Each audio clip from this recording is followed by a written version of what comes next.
এবং এটা একটা সেবামূলক কাজ। জামায়াত ইসলামী আসলে মানব সেবায় নিয়োজিত আছে। আল্লাহ রাব্বুল আলামিন পবিত্র কোরআন মজিদের আল ইমরানের 110 নম্বর আয়াতে বলেছেন যে কুনতুম খায়রা উম্মাত উখরিজাত লিন-নাস, তোমরা হচ্ছে সর্বোত্তম জাতি, তোমাদের সৃষ্টি করা হয়েছে মানুষের কল্যাণের জন্য, মানুষের সেবা দেওয়ার জন্য, মানুষের শান্তি দেওয়ার জন্য। সেই মানুষের শান্তির লক্ষ্যে এই নির্যাতিত এই পরিবার আসিয়াকে নির্মমভাবে হত্যা করা হয়েছে। তার পরিবার অত্যন্ত শোকাহত। আসিয়ার পিতা তার মাথার সমস্যার কারণে সে বাড়িতে থাকে না, কোথায় কিভাবে থাকে সেটাও একটা বিরাট শোক। এখন আসিয়ার মা এবং তার আরেকটি বোন আছে, দুটো বোন আছে এবং একটি ভাই আছে, এই পরিবারে তারা বাস করে।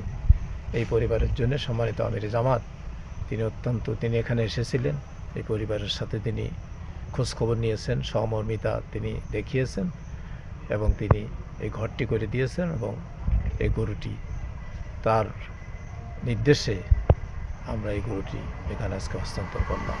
ধন্যবাদ।